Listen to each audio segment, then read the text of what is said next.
Famille Duvalloise, bonjour. Bonjour, mon mari vient de faire un malaise en se rasant et je crois qu'il est paralysé, mais je n'en suis pas sûre. D'accord, je vais prendre votre numéro de téléphone. Numéro de téléphone 01 39 60.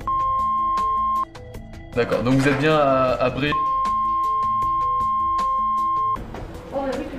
D'accord. Quel âge a votre mari? Il a 67 ans. D'accord. Il vous parle là? Je crois qu'il est conscient, mais il a du mal à s'exprimer et il a l'air paralysé. D'accord, je vais vous passer le médecin régulateur du SAMU, vous ne quittez pas. Thomas, je vais te passer une dame qui appelle pour son mari de 67 ans, c'est une suspicion d'attaque cérébrale. Ouais, je prends l'appel. Bonjour madame, qu'est-ce qui se passe? On me passe un appel, votre mari a fait un malaise? Oui, bonjour docteur. Ce matin, mon mari s'est levé comme d'habitude. Il a été dans la salle de bain pour se raser et là, j'ai entendu un grand bruit. Il a eu un malaise et il est tombé. On va envoyer des secours. À quelle heure les troubles ont commencé, madame? Oh, vers 8h45. D'accord. Et à son réveil, il était dans son état normal? Il s'est levé correctement? Enfin, il n'y avait rien de... Il n'y avait pas d'anomalie? Ce matin, il était très bien. Oui, c'était normal. D'accord. Alors là, ce point est assez important, hein. Vous allez le voir. Vous allez voir votre mari, vous allez me dire si jamais il a une faiblesse d'un côté du corps, au niveau du bras, de la jambe, si jamais il présente des difficultés pour s'exprimer, si jamais son visage est déformé, s'il a une déviation de la bouche, et s'il se souvient du début de ses troubles, de ce qui lui est arrivé. Allez le voir. D'accord, j'y vais. Écoutez, mon mari est paralysé du côté droit. Le bras gauche et la jambe gauche, il peut les remuer. La bouche est tordue et il a du mal à s'exprimer. Votre mari a-t-il des antécédents médicaux? Est-ce qu'il prend des traitements? Mon mari est soigné par le généraliste pour un problème d'hypertension. D'accord. Bon, écoutez, je crois que votre mari fait un accident vasculaire cérébral. Il est nécessaire qu'il soit transporté de façon très urgente à l'hôpital, dans un service spécialisé de soins intensifs neurovasculaires. Donc je vais vous envoyer une équipe médicale qui sera là d'ici une vingtaine de minutes. En attendant, retournez auprès de votre mari. Voilà. Au revoir, madame. Merci.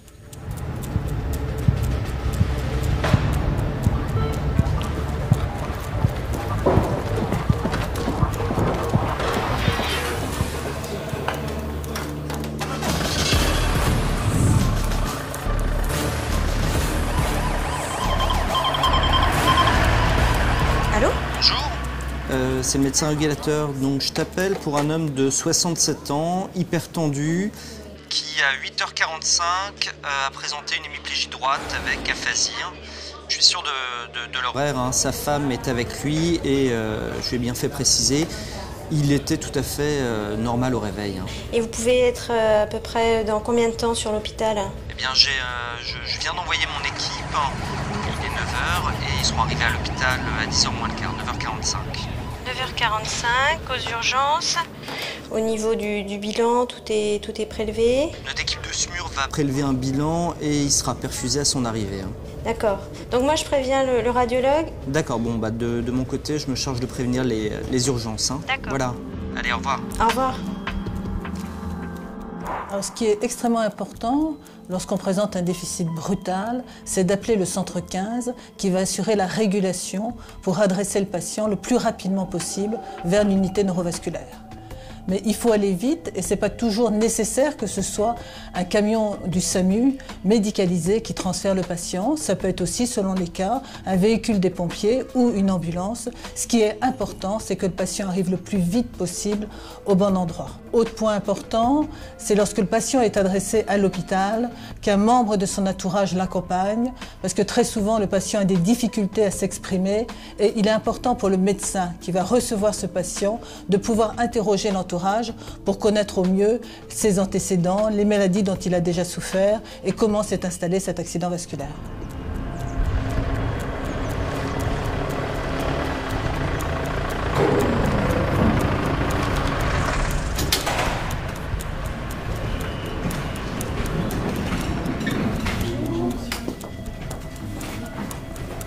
Bonjour. Bon, je t'amène monsieur qui a 67 ans, qui a des antécédents d'hypertension.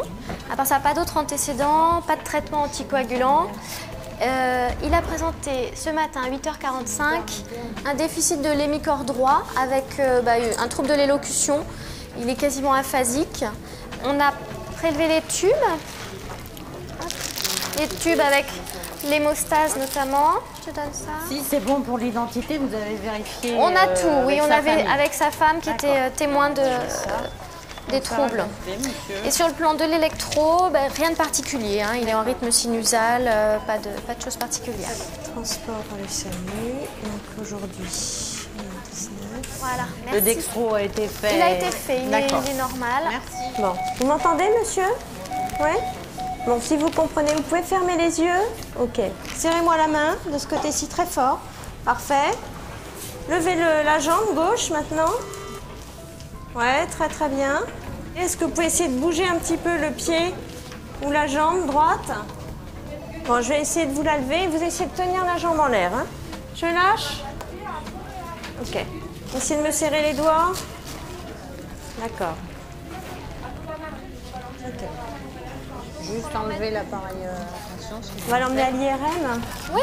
Voilà, vous allez passer des examens, monsieur. Et le langage il est complètement aphasique. La dysarthrie, on ne peut pas l'évaluer. Et il est un petit peu dévié. Donc ça nous fait 2, 3, 17.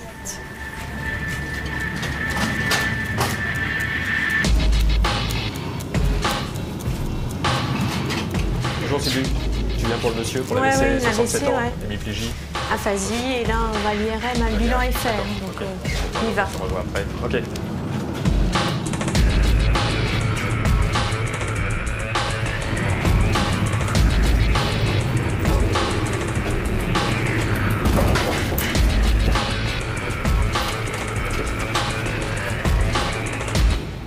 Alors, il y a deux types d'accidents vasculaires cérébral, l'hémorragie et l'infarctus cérébral. Et pour faire la différence, il faut faire une imagerie cérébrale. Ensuite, c'est vraiment en fonction de la disponibilité des examens. Soit le patient a immédiatement une IRM cérébrale, soit il a un scanner cérébral. Ce qui est important, c'est d'avoir un de ces deux examens. Bonjour monsieur. On va faire l'examen.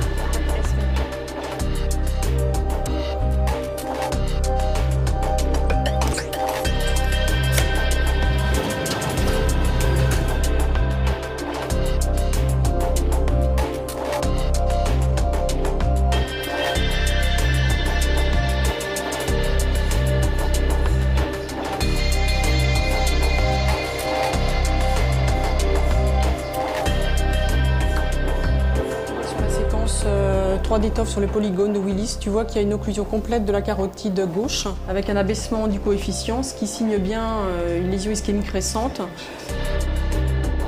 Je suis bien vraie Adgarde. Oui, bonjour. Voilà, je t'appelle pour un patient là qu'on a reçu ce jour aux urgences. Après, il est passé à l'IRM. Donc tout est bon, c'est bien un infarctus. Il y a une occlusion d'une grosse artère, une carotide. Là, j'attends les résultats de l'hémostase. Donc je voulais savoir si tu pouvais l'accueillir dans ton unité. 75 kg, donc ça lui fait normalement une dose totale de 67 mg avec un bolus de 6,5. Très bien, on arrive. En fonction de l'organisation de l'hôpital, l'unité de soins intensifs pour prendre en charge l'accident vasculaire à la phase aiguë peut se situer dans un service de neurologie ou il peut se situer à proximité d'un service de réanimation, voire d'un service de cardiologie.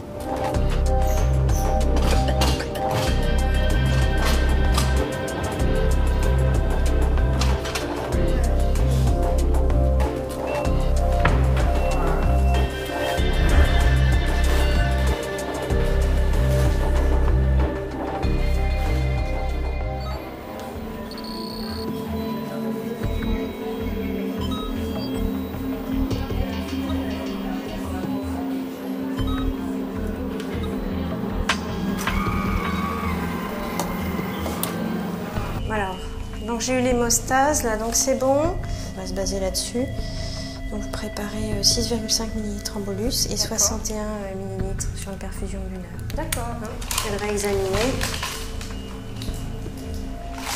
Alors, est-ce que vous pouvez essayer de soulever le bras droit, monsieur? D'accord.